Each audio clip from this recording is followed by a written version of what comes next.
físico de lo que es la península ibérica, es el centro político y administrativo de España.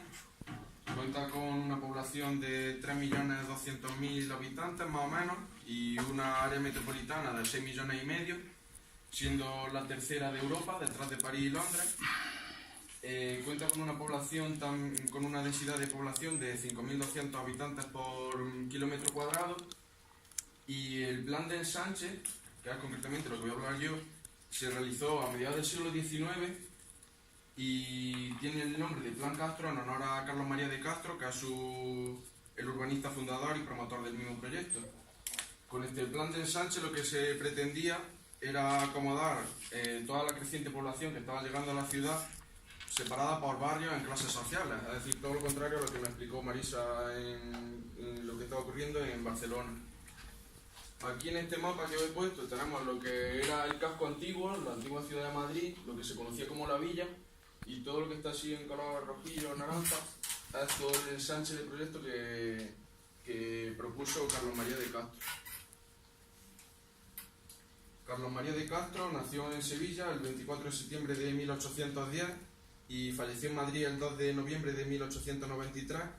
Fue además arquitecto, ingeniero de caminos, de canales y de puertos, y un urbanista muy conocido español.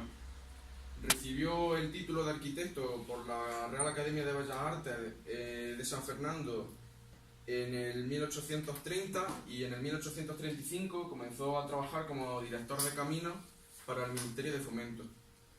Durante la década de 1840 se dedicó más bien al tema de las obras públicas, como fue la construcción de la carretera Madrid-Irún, los puentes que van desde Viñuelas a Madrid, Bañuelos y Burgos, la mejora del paso Somosierra, la dirección del canal de Manzanares en el 1843, el trazado del telégrafo óptico en el 44 y el itinerario preliminar de la carretera Ciudad Real-Badajoz en el 1849.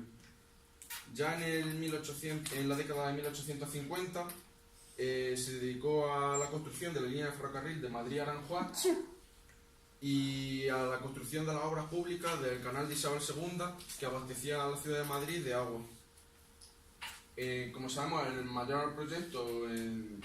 su vida fue el ensanche de Madrid, que es el que voy a tratar yo. Comenzó en mediados del siglo XIX, porque a principios del siglo XIX Madrid contaba con una población de 220.000 habitantes, pero a mediados de este siglo ya contaba con 300.000 habitantes. Esto ocurrió porque se estaba dando un paso, un éxodo rural. Toda la gente de la periferia en torno a Madrid estaba acudiendo a la ciudad por la inminente industria que estaba surgiendo. Claudio Moncayo, que era el ministro de Fomento de la época, aprobó el anteproyecto en el 1859 y la reina Isabel II en el 1860 dio paso a que se realizase. Pero Carlos María de Castro lo que proponía era incrementar las hectáreas de la ciudad de 800.000 hectáreas de 800 hectáreas con las que contaba a 230.000. Con la caída de Isabel II ya, Carlos Castro perdió el puesto de director del ensanche y pasó a trabajar en el 1870 en la línea de ferrocarril que iba desde Madrid a Lisboa por medio de la compañía de ferrocarriles de Madrid-Cáceres, Portugal. Deciros que el ensanche responde a adecuar Madrid al crecimiento de la población que estaba ocurriendo en el siglo XIX, y además dio lugar a la nueva construcción de nuevos barrios que no afectaban a lo que era todo el casco antiguo, que es toda esta zona. Porque en este mapa lo que he puesto era como iba creciendo Madrid, lo que fue primero el casco antiguo, porque luego ya a partir de todo esto, en toda esta zona fue donde se empezó a construir el ensanche. Y nació con la necesidad, como he dicho antes, de acomodar todas estas personas a la nueva ciudad que se estaba creando, que era una urbe un poco más industrial y más mercantil. En cuanto a las motivaciones del ensanche, desde 1561 Madrid comenzó a crecer bastante, porque en esa fecha fue en la que se trasladó la corte desde Toledo a Madrid. Pero además, con la desamortización de Mendizábal, se comenzaron a utilizar todos los espacios que antes mantenía la iglesia en manos muertas, y además todos los espacios que tenían siempre ocupados por iglesias, se comenzaron a derribar y utilizar para la construcción de nuevas viviendas. Pero estas nuevas viviendas se veían constreñidas porque en 1625 Felipe IV había construido una cerca. Esta cerca no tenía más... el fin principal no era el fin defensivo, sino que lo que pretendía era utilizarse como fin fiscal o fin sanitario, para que la gente no evadiese impuestos. Pero el número de habitantes crecía sin parar y la construcción de las nuevas viviendas comenzaba a ser un problema, por lo que el tránsito al que aspiraba la ciudad de Madrid, a una ciudad industrial, pues requería de mucha mano de obra abundante, que era toda la que estaba llegando, pero en la cual no se tenía sitio donde asentarla. Entonces, en 1787, con Jovellanos, se presenta un proyecto de ensanche, bueno, se podría llamar proyecto de ensanche, que lo presenta ante Florida Blanca. Se llamaba el proyecto Acrecentamiento de las Casas Secretas, y el objetivo lo que pretendía era evitar las casas falsas, es decir, las casas y asentamientos ilegales, sobre todo. Lo que se dio de solución era evitar la construcción de nuevas casas bajas, es decir, casas de una planta con patios amplios, para a partir de ahora construir casas de 2 o 3 plantas con distribuciones más reducidas, y además se comenzaron a abrir calles más amplias. El interés, por tanto, lo que pretendía era dar respuesta rápida a la escasez de vivienda, pero lo que no se miraba era en las condiciones de salubridad y de higiene, que seguían siendo muy malas, y la mortalidad en lo que se refería a los barrios obreros seguía siendo muy alta. Lo que pasa es que se veía paliada por la fuerte llegada de inmigrantes.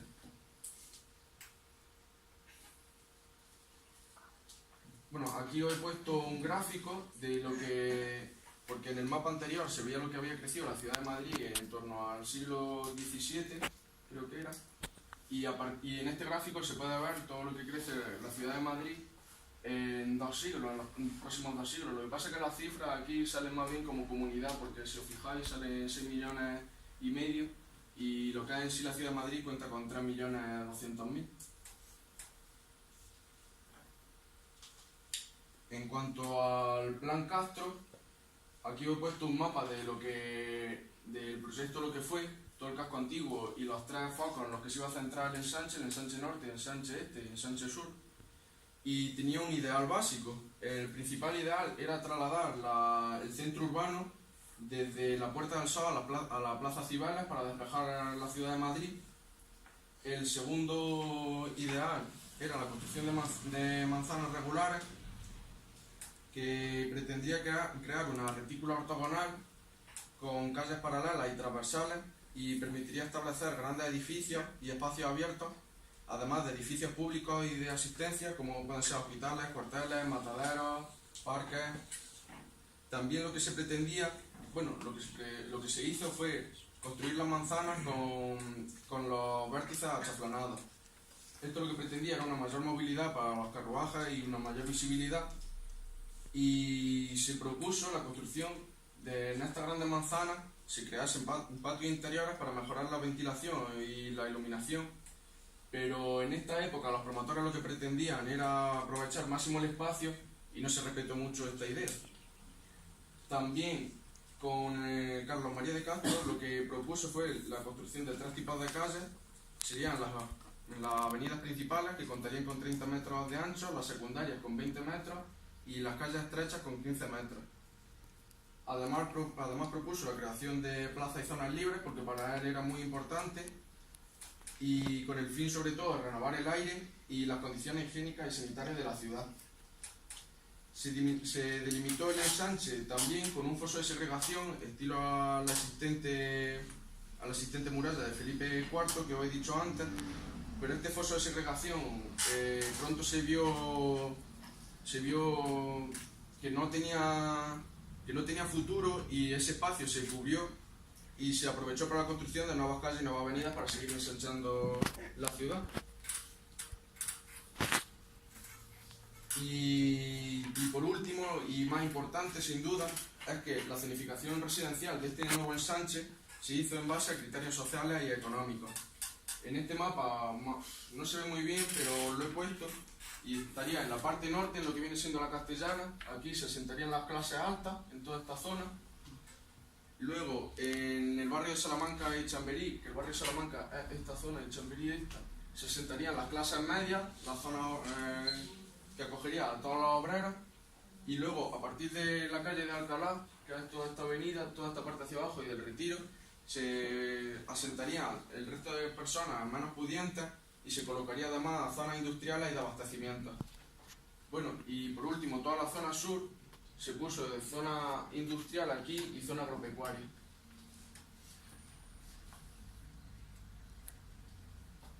Aquí he puesto un mapa que más o menos se ve todo lo que es el proyecto, toda esta zona. Bueno, aquí en el centro tenemos lo que era la Puerta del Sol, lo que se pretendía despejar, toda la calle Alcalá.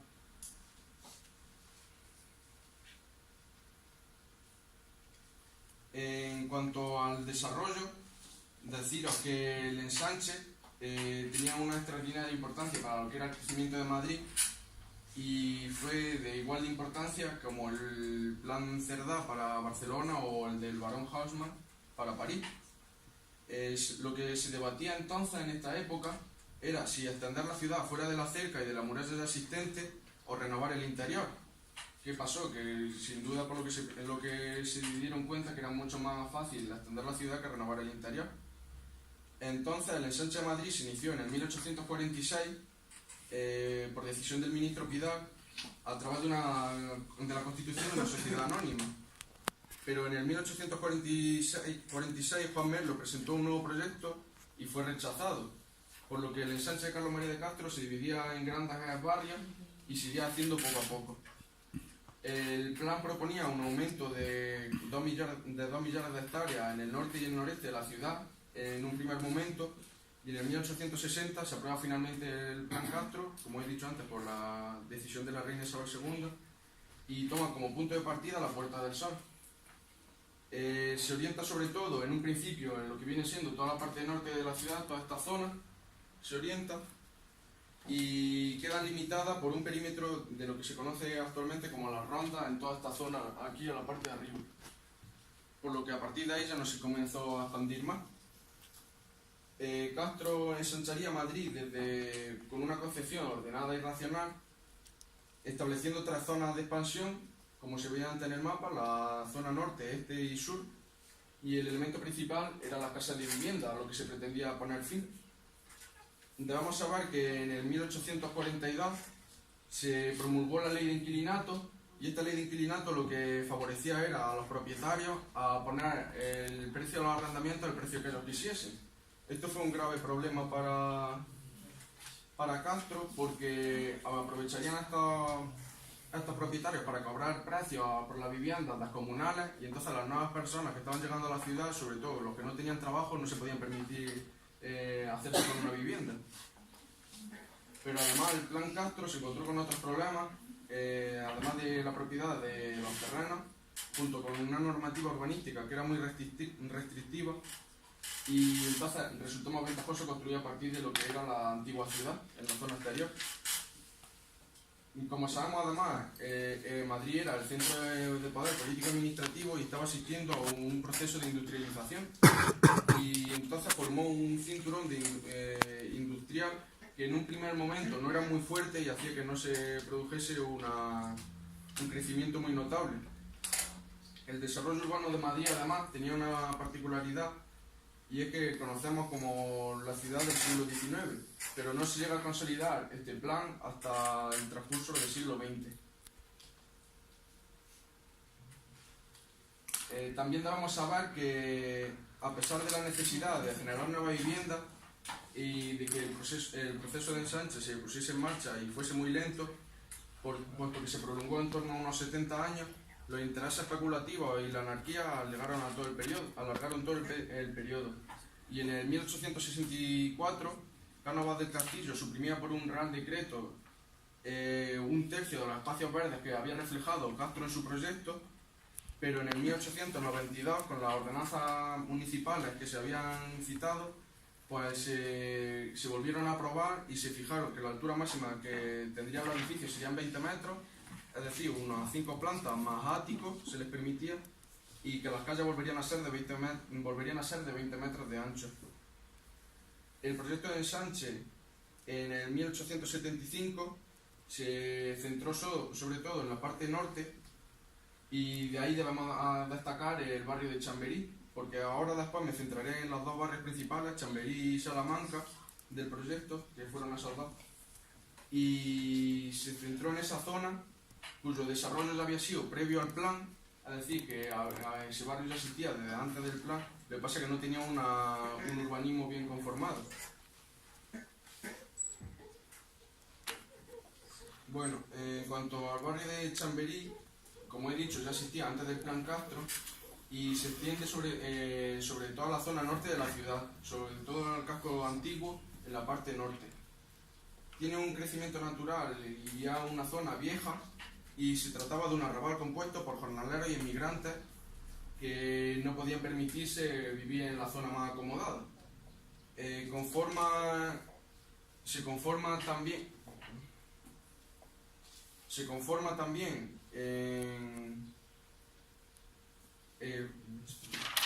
a pesar de que el plan Castro lo vio obligado por el ministro de Fomento a trazar una retícula ortogonal, la gente que ya vivía en esa zona, como eran personas que ya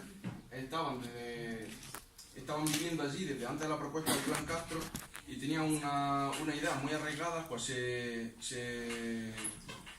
opusieron a la construcción de esta nueva retícula que promovía Castro, y el territorio entonces se quedó virgen conforme estaba. Lo único que se hizo fue construir a partir de la zona que ya existía. En torno en el último tercio del siglo XIX, deciros que en este barrio se podían distinguir 3 áreas. La primera correspondería al barrio de Trafalgar,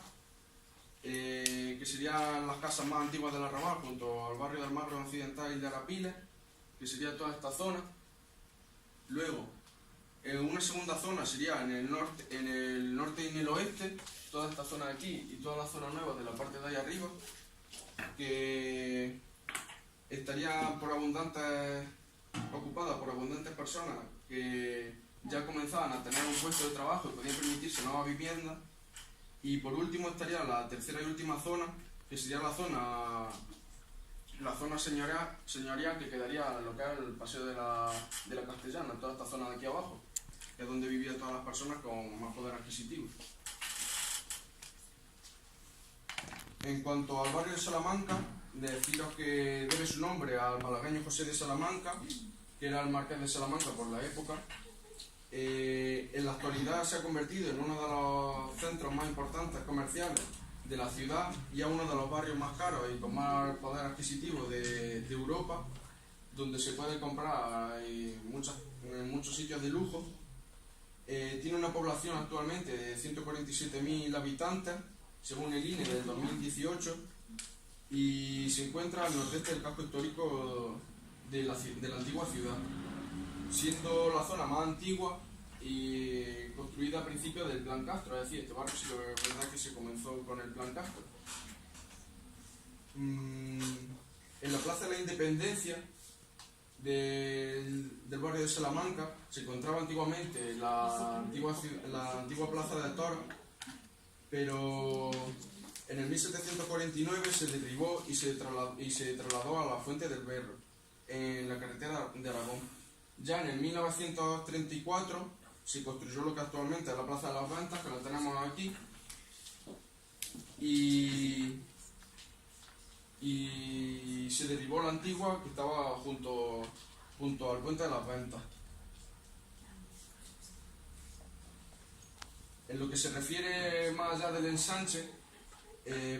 paralelamente a la construcción del ensanche, debemos saber que existían pequeños núcleos de población que eran germen de futuros barrios, pero sus habitantes estaban limítrofes a todo lo que era la antigua zona de la ciudad, y todos ellos eran personas que no tenían ni trabajo ni dinero y ocupaban un suelo rústico alejado de los núcleos urbanos, pero aprovechaban las vías de comunicación de la ciudad para comunicarse con el centro. Se construye, podríamos decir, en Madrid una dualidad de crecimiento, se está dando, porque a la vez que se está haciendo la zona planificada del ensanche, crecerán todos estos centros urbanos más descontrolados, que no resultaban, no eran chabolismo en principio, pero eran parecidos en verdad. Más adelante, cuando se comienza a parcelar la periferia para dar paso a que estas zonas marginales se asentasen de forma más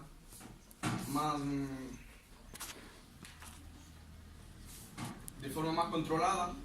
y ya después de la posguerra es cuando comienza a aparecer el chabolismo en la vivienda mínima,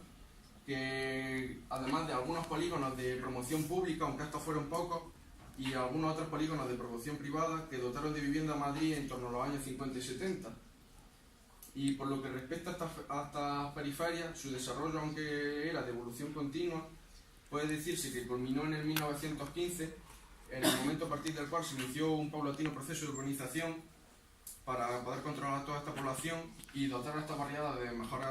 infraestructuras de salubridad y de higiene. En cuanto a las consecuencias del ensanche, como sabemos, la mayor consecuencia sin duda es que acogió a toda esta población que había llegado a la ciudad de Madrid, pero tuvo dos aspectos muy importantes. Uno de ellos sería la construcción del canal de Isabel II, que es porque ciudad sin duda se encontraba falta de agua y necesitaba abastecer a toda esta población, y además fue con la puesta en marcha del tranvía se pretendía dar mayor movilidad al tráfico y que hubiese mejor comunicación entre los distintos nuevos barrios que estaban surgiendo, sobre todo entre el barrio de Salamanca y el barrio de Argüelles, que por eso fue por lo que se construyó en esta época la Gran Vía, la actual Gran Vía.